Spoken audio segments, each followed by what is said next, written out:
इंद्रधनुष्य इंद्रधनुष्य इंद्रधनुष्य इंद्रधनुष्य.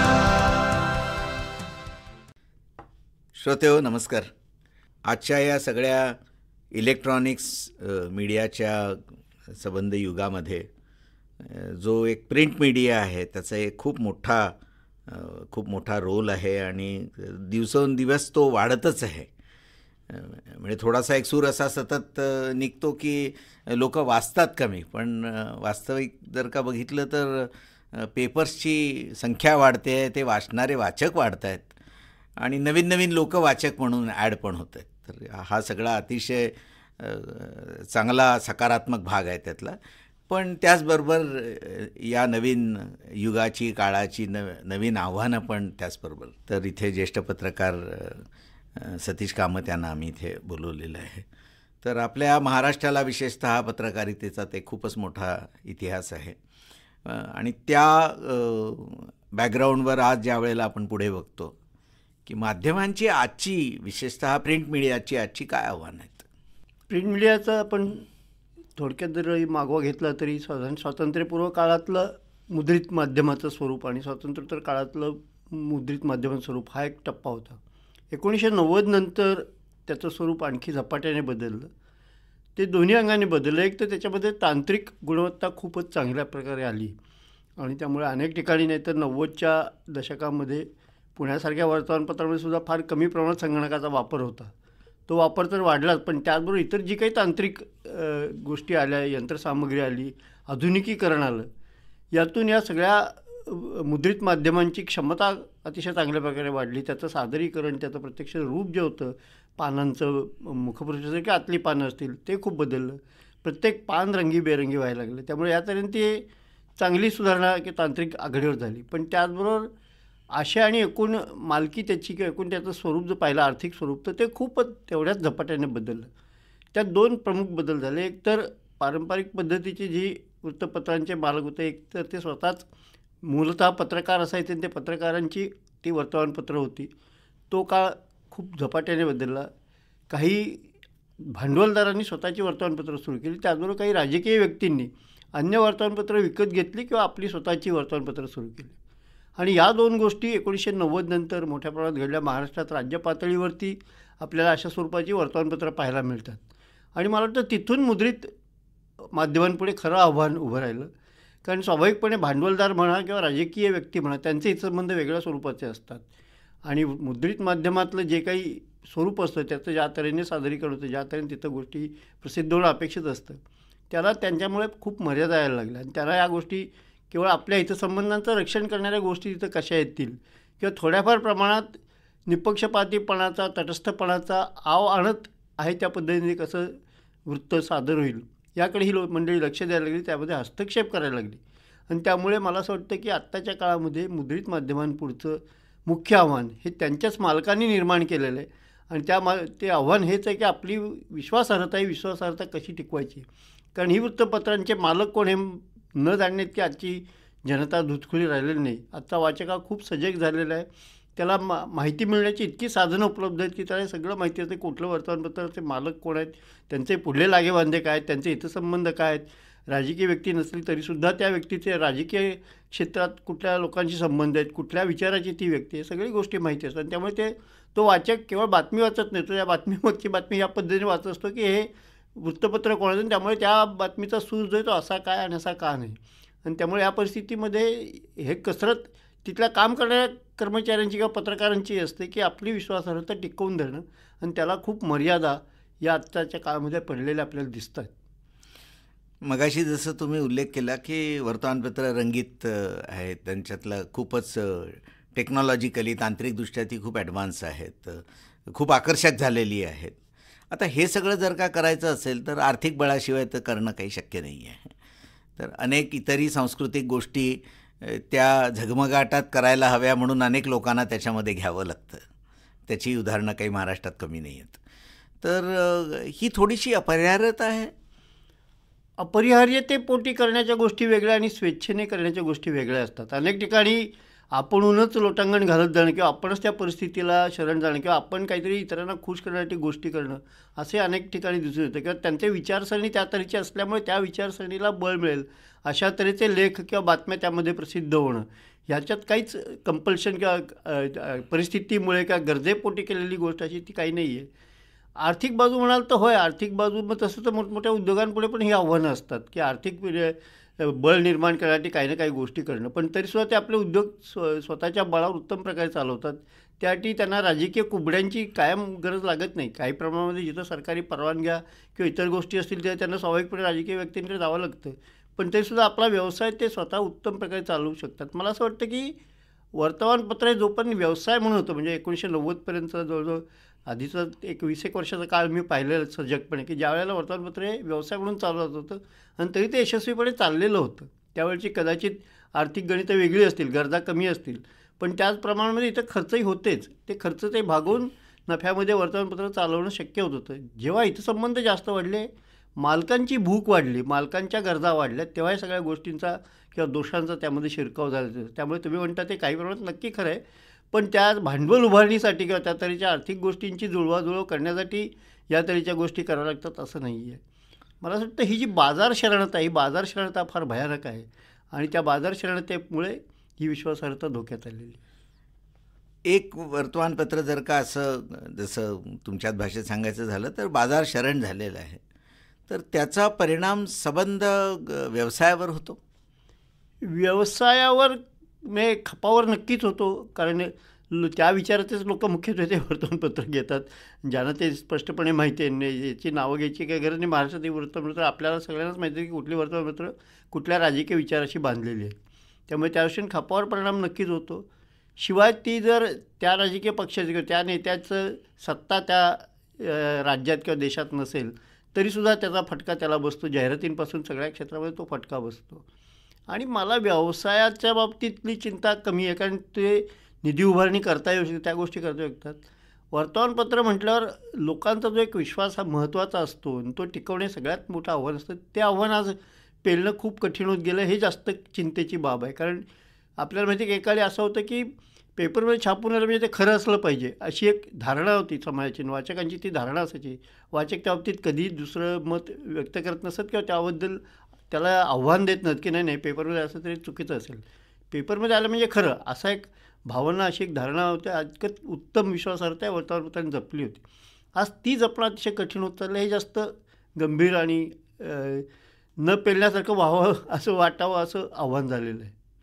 एक आणखी गोष्ट अशी आहे की जसं वर्तमानपत्रामधल्या गोष्टी वाचून लोक मत बनवतात, हे आयडियल थोडंसं झालं, पण आपल्याला जे आवडतं ते मत वाचायला लोक विशिष्ट वर्तमानपत्र विकत घेतात, ही त्यातली आज एक दुसरी बाजू आहे. तर ही थोडीशी सपोर्टिंग ठरते या सर्वाला.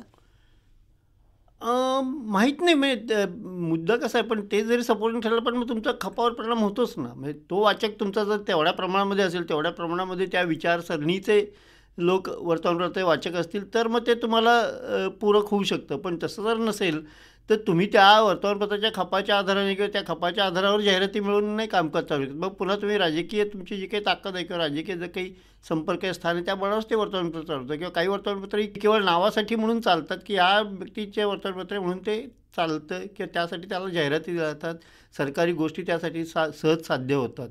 त्यामुळे त्यातून ते वर्तमानपत्र लोकप्रिय असं कधीच म्हणता येत नाही किंवा तसं होत नाही. वाचकांमध्ये त्या वर्तमानपत्राचं स्थान काय असं जर पाहिलं तर दुर्दैवाने किंवा एकापर्यंत सुदैवाने ही वर्तमानपत्र कधीच वाचकप्रिय झालेली आपल्याला दिसत नाहीत आणि ती फक्त त्या त्या विचारसरणीच्या लोकांपुरतीच मर्यादित राहतात. म्हणजे एक प्रकारची मुखपत्र ती होतात. एक प्रकारची नाही, कायम ती पूर्णपणे ती मुखपत्रच असतात.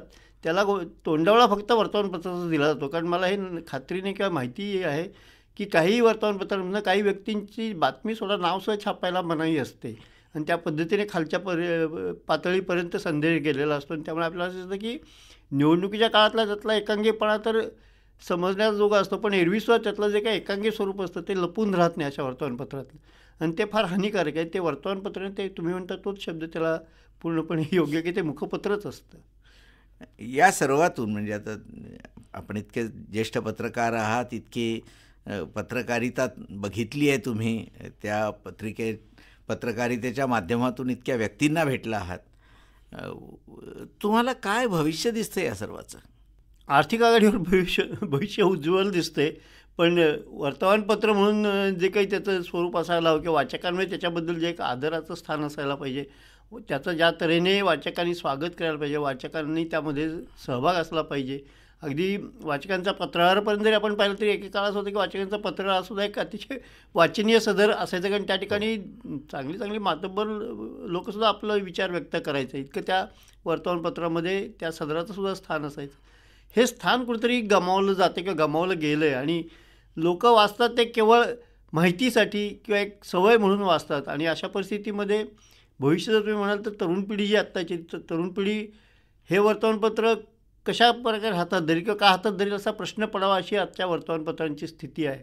डिजिटल माध्यमांमुळे ते आव्हान जास्त गडद झालेलं आहे. मग त्यावेळेला पुन्हा मला असं वाटतं की त्याचे जे मालक आहेत, ज्यांना जर ती टिकवायची असतील किंवा त्याचा जर लाभ घ्यायचा असेल तर त्यांना काही प्रमाणात का होईना त्याचं तटस्थपणा किंवा एक निपक्षपातीपणाकडे पुन्हा वळणं भाग पडेल.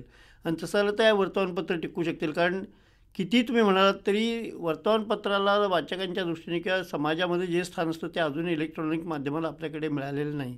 इलेक्ट्रॉनिक माध्यमे आपल्याकडे अजूनही मनोरंजन म्हणूनच पाहिलं जातं.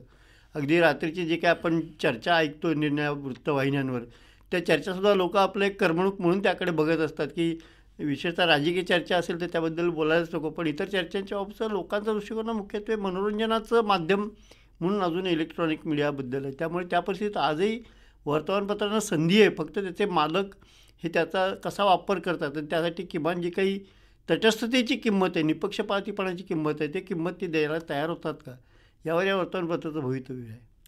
आणि पेपरात छापून आलं हे आजही फायनल वाक्य आहे की म्हणजे हे बरोबर असलं पाहिजे. आजही लोकांचा विश्वास आहे त्याच्यावर की हे जर का पेपरमध्ये छापून आलं तर ही घटना निदान काही प्रमाणात तरी अशीच घडली आहे. म्हणजे त्याचे काही डिटेल्सचा अधिक भाग असू शकेल, पण सामान्यतः हा व्यवसाय आहे आणि इथे लोक नोकरी करतात.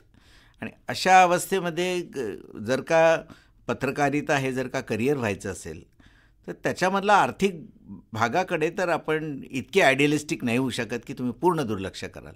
ही जी मोठी हाऊसेस आहेत की जी पेपर चालवत आहेत, काही प्रमाणात व्यवसाय म्हणून स्टॅबिलिटी देऊ शकली. फार कमी वर्तमानपत्रांनी त्याच्या मालकांनी त्याकडे लक्ष दिलं. किंबहुना हल्ली कॉर्पोरेट सेक्टरमधलं जे काही पॅकेजची सगळी शैली आहे किंवा पॅकेजचं जे काही स्वरूप आहे तेच स्वरूप आता वर्तमानपत्रांमध्ये आलेलं आहे. म्हणजे वेजबोर्ड वगैरे विषय फक्त आता कागदोपत्री चर्चेचे राहिलेले आहेत. आणि बहुसंख्य ठिकाणी जे काही नवीन व्यक्ती नेमल्या जातात किंवा नियुक्त्या होतात त्या सगळ्या करार किंवा कंत्राटी पद्धतीने घेतल्या जातात आणि त्यामुळे त्यांना त्यांचं भवितव्याची खात्री नसते पहिलं म्हणजे. दुसरं म्हणजे ते कंत्राट करतानासुद्धा जमेल तेवढं कमीत कमी याच्यामध्ये पगारामध्ये कशातरी त्या व्यक्तींना बांधून घेता येईल असा प्रयत्न अनेक ठिकाणी केला जातो. काही चांगली राज्य पातळीवरची जी वर्तमानपत्रं आहेत त्या ठिकाणी हो नक्कीच चांगल्या तऱ्हेने वेतन आहे आणि चांगल्या ठिकाणी संधी मिळाली तर तुम्हाला नक्की त्या ठिकाणी लाभही मिळू शकतो. तुम्हाला जे काही व्यवसाय म्हणून एक करिअर म्हणून त्यामध्ये काम करायचं असेल तर नक्की तिथं करता येतं. पण आपण त्याच्यावरून जिल्हा पातळीवर जर आलो तर त्या ठिकाणच्या पत्रकारांची परिस्थिती काही फार चांगली नाही, वाखाणण्याजोगी नाही, कौतुक करण्याजोगी नाही. किंवा त्यांची आर्थिक गरज जे एखादा पत्रकार जरी म्हटलं तरी शेवटी त्याची ती नोकरी असते आणि त्या नोकरीच्या आधारे तो आपली उपजीविका करत असतो. त्याचं कुटुंब त्यावर अवलंबून असतं. त्याचं एक ते उत्पन्नाचं किंवा उपजीविकेचं मुख्य साधन असतं. या दृष्टीने पाहिलं तर फार कमी ठिकाणी जिल्ह्याच्या पातळीवरती तुम्ही म्हणता त्याची अपेक्षित जी काही आर्थिक त्याची गरज आहे ती भागवली जाईल अशा तऱ्हेचं वेतन आपल्याला दिसत नाही. स्तंभलेखन आता एक खूप मोठा भाग आहे आणि कित्येक पेपर्सला असं होतं की विशिष्ट व्यक्तीचं तिथे स्तंभ येणं, कॉलम येणं हे त्या आठवड्याचं आकर्षण असायचं. तर त्याला कुठेतरी काही बाधा येते की ते वाढत आहे अधिक. काही वर्तमानपत्रांच्या ज्या पुरवण्यात त्या पुरवण्यांमध्ये नक्की या तऱ्हेचं अजूनही चांगले स्तंभ आपल्याला वाचायला मिळतात किंवा त्याचे साप्ताहिक सदरं, मासिक सदरं किंवा वार्षिक सदरं आहेत. काही मोजक्या वर्तमानपत्रांच्या दैनिकाच्या ज्याला आपण संपादकीय पान म्हणतो किंवा संपादकीय लेखाच्या समोरचं पान असतं त्या पानावरचा जो काही मजकूर असतो तो नक्कीच अजून वाचनीय असतो. पण बाकीची जी वर्तमानपत्र आहेत त्या ठिकाणी मुळं मालकांना जर त्या विषयामध्ये रस नसेल आणि त्यांनी त्याला नेमलेले संपादक किंवा कर्मचारी हे सुद्धा त्या पद्धतीने रस घेत नसतील तर त्या पानावरचा मजकूर काही फार वाचनीय असत नाही. त्यामुळे स्तंभलेखन हा प्रकार मोजक्या वर्तमानपत्रांपुरता अजूनही प्रतिष्ठेचा राहिलेला आहे, वाचनीय राहिलेला आहे.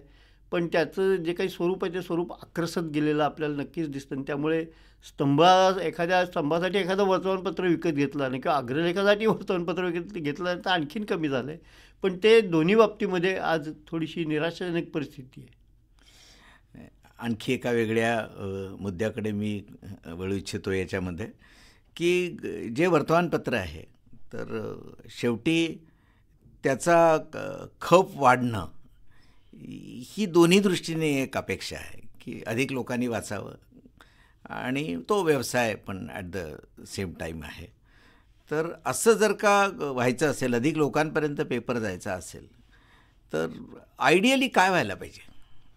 दोन गोष्टी नक्की व्हायला पाहिजे. एक तर तिथलं जे काही कर्मचारी वगैरे विशेषतः पत्रकार जे आहेत, उपसंपादक असतील किंवा वार्ता असतील, ही चांगला चमू त्या ठिकाणी असला पाहिजे की जो त्या तऱ्हेचं काम करू शकतो, त्या तऱ्हेच्या गोष्टी देऊ शकतो, लिहू शकतो आणि सादर करू शकतो वाचकांसाठी. आणि दुसरं, मालकांचा कमीत कमी हस्तक्षेप, म्हणजे चांगल्या तऱ्हेचं प्रशासन त्यांनी देणं नक्कीच अपेक्षित आहे. त्याकडे काही पत्रकारांवर अवलंबून राहणं अर्थ नाही. पण प्रशासन देणं म्हणजे हस्तक्षेप नव्हे. हे जर मालकांनी आघाडी सांभाळली तर मला वाटतं की नक्की चांगली वर्तमानपत्रं निघू शकतील. आणि आपण पाश्चात्य जगातले फक्त गोडवे गातो पण प्रत्यक्ष त्याचं थोडंसुद्धा अनुकरण करत नाही. पाश्चात्य जगामध्ये असे अनेक वर्तमानपत्र की ज्याचे मालक हे फार मोठे अब्जाधीश उद्योगपती असूनही त्यांनी या आघाडीवरती ही सीमारेषा सांभाळलेली आहे. आणि त्यातून तुम्ही म्हणता तसं मालकांचा लाभही झालेला आहे, कारण त्या विश्वासार्हतेमुळे त्या खपही त्याचा वाढत राहिला की खपही चांगला स्थिर राहिलेला आहे. आणि त्याचबरोबर व्यवसाय किंवा धंदाही जो त्यांना अपेक्षित असतो तोही झालेला आहे. पण हे जेव्हा आपल्याकडल्या मालकांना मुगेल तेव्हा ते त्या पद्धतीने काम करायला लागतील.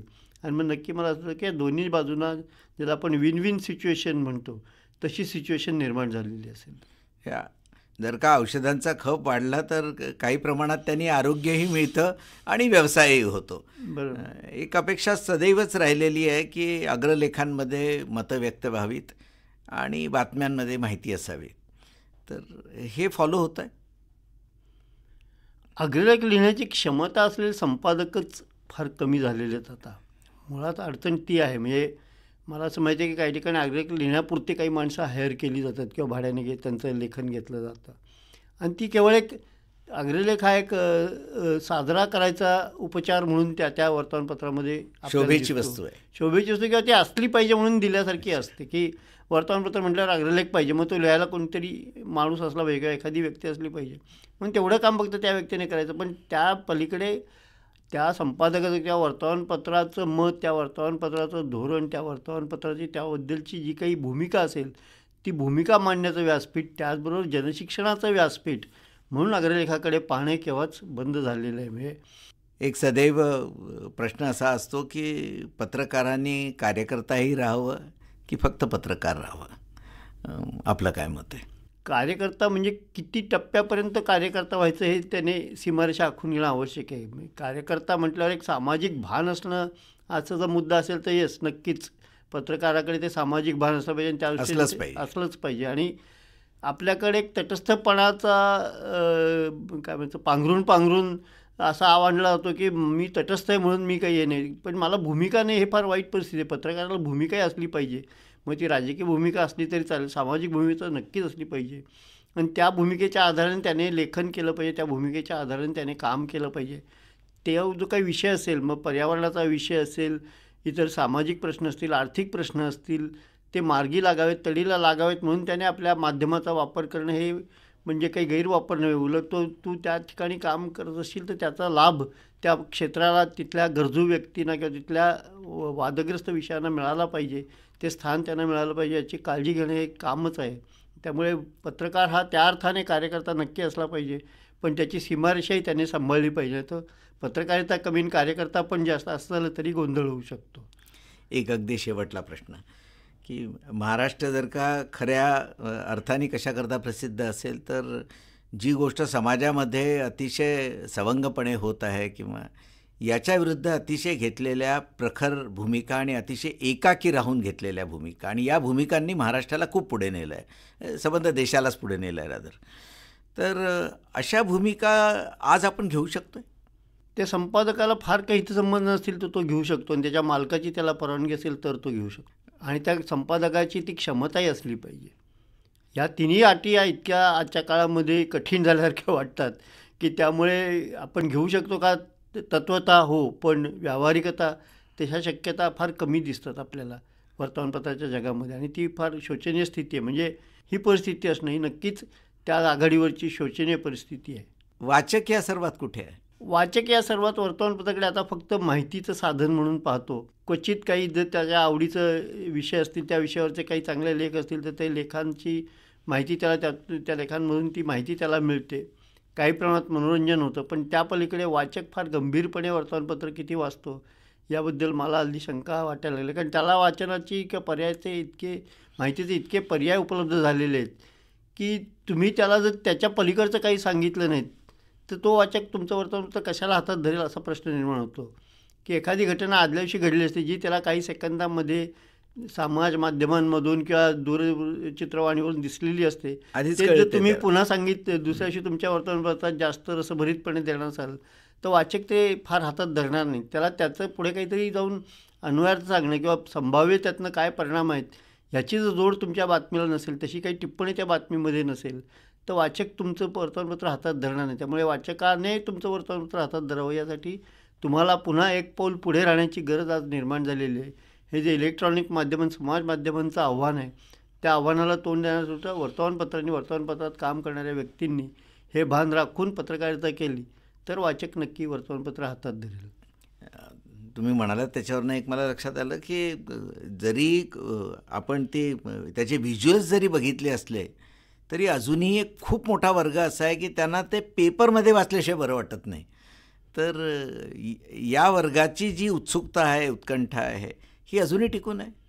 ती उत्सुकता टिकून आहे, पण त्याला तुम्ही अजून ह्यातून जर पोषण केलं तर ती जास्त तुम्हाला तुमच्याशी एकनिष्ठ राहील. तुम्ही त्याला त्याची जी उत्कंठा आहे ती तर भागवलीच पाहिजे, ती माहिती त्याला दिलीच पाहिजे, पण त्याच्या पुढे जाऊन अजून त्याचे संभाव्य परिणाम, त्याचं भविष्यात काय घटना घडू शकते, त्यातून काय होऊ शकतं ही जोड पण तुमच्या बातमीला किंवा त्या अनुषंगिक लेखाला असेल तर तो वाचक तुमच्याशी जास्त एकनिष्ठ राहील आणि त्याला तुमचं वर्तमानपत्र हातात धरावं असं वाटेल. अशा बऱ्याच गोष्टींची आपण चर्चा केली कामत साहेब. आणि पत्रकारिता हा एक असा, मी आता याला व्यवसाय कसं म्हणू, कारण काही लोकांनी तर हा धर्म म्हणून केलेला आहे आणि खूपच उच्च पातळीवर हा सगळा नेला. आणि भारताचा जर का एकंदरीत आत्तापर्यंतचा इतिहास बघितला तर प्रत्येक महापुरुषाला ते आवश्यक वाटलं की आपण वर्तमानपत्र काढावं आणि त्यातनं प्रबोधन करावं, असाच आपला सगळा इतिहास आहे. आणि मला असं वाटतं की ज्या वेळेला खूप काहीतरी एक मोठा बॅकग्राऊंड एखाद्या गोष्टीला असतो तर ती गोष्ट त्या स्वरूपात काही ना काही प्रमाणात सुरू राहते. म्हणजे त्याचे प्रयत्न कमी प्रमाणात होत असतील किंवा कदाचित संख्या कमी असेल, पण आतमधलं जो आत्मा असतो तो राहण्याचा प्रयत्न तरी करतो. किती राहतो माहीत नाही. पण आज आपण अनेक गोष्टींना याच्या माध्यमातून लोकांच्या पुढे आणलेलं आहे, आमच्या श्रोत्यांपुढे आणलेलं आहे. लोकांनी विचार करावा हा या आमच्या कार्यक्रमाचा उद्देश होता. मला वाटतं तो सफल झालेला आहे. वाचक पण विचार करतील, कारण वाचक म्हणूनही एक भूमिका आहे, लिहिणाऱ्याची एक भूमिका आहे, तशी वाचणाऱ्याची एक भूमिका आहे. त्या भूमिकेचा विचार वाचक नक्कीच करतील. आपण ज्या स्नेहाने आमच्या श्रोत्यांशी बोललो आहे, आपले खूप खूप आभार. नमस्कार. नमस्कार, धन्यवाद.